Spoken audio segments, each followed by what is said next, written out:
expliquei já sobre essas linhas. Outro assunto que causou polêmica aí essa semana foi pelo seguinte: a gente colocou uma imagem histórica aí de dois cães brigando, até uma gravura, não é nem uma foto, né? E pela posição dos cães ali, eu estava discutindo a conformação, a morfologia ideal para a raça, né?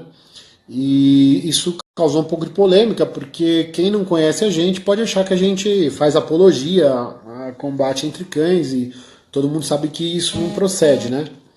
Mas o que eu queria destacar sobre isso? O criador de conformação, o criador que usa o padrão como Bíblia, né? Ele precisa entender que o papel dele é replicar um modelo de cão. Qual que é a sequência lógica da sinofilia? O cachorro ali ele tem uma função, tá? A função gera uma raça, tá? Os criadores sentam, definem um padrão morfológico para aquela raça, não só um padrão morfológico, mas um padrão fenotípico, né? A diferença entre fenótipo e morfologia vocês sabem, né? Fenótipo inclui temperamento, comportamento e a morfologia. Morfologia é só o físico ali, a forma do cão. Então assim, depois que você tem a função, o grupo de cães que exerce a função, os criadores sentam e escrevem ali o padrão do cão ideal para aquela função. Então, perfeito. Então a gente sentou, os criadores sentaram, definiram ali o padrão, e aí está estabelecida uma raça. Qual que é o papel do criador dali para frente? Através do seu entendimento daquele padrão, que é o modelo do cão ideal, ele replicar dali para frente, com mais precisão possível, ou com o melhor entendimento possível, aquele padrão escrito. Então o papel do criador de conformação, ou do criador em geral, é tentar seguir com a maior fidelidade possível o padrão escrito, ou com o melhor entendimento possível do padrão escrito. Então, para isso, mesmo que você não concorde com o combate entre cães, como eu também não defendo a prática, o ideal, se você quer criar uma American Pit Bull Terrier, é você entender qual é a morfologia original da raça, a morfologia que proporcionou aquele cão e o porquê dela.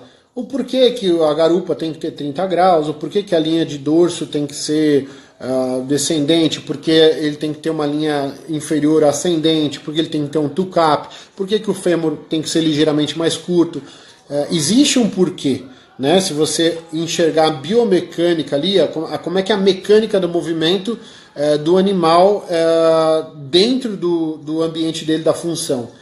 Se você entender qual é o corpo, qual é a morfologia que o cão precisa para exercer a função que ele foi criado da melhor forma possível, você com certeza vai fazer um bom trabalho de conformação. Então o que ocorre, né? A gente na verdade estava ali discutindo uma imagem dos cães na função para tentar entender a morfologia deles, entendeu? Então o que eu quero dizer com tudo isso, né?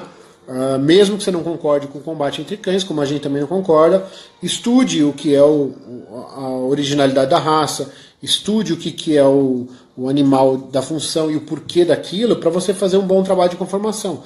Se você enxergar um criador hoje e os cães daquele criador forem muito diferentes daquelas imagens dos cães combatentes, esse cara está no caminho errado, vocês me desculpem.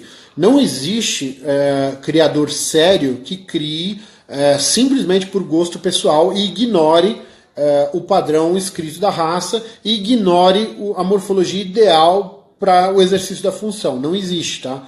Esse tipo de criador é um enganador de si mesmo, entendeu?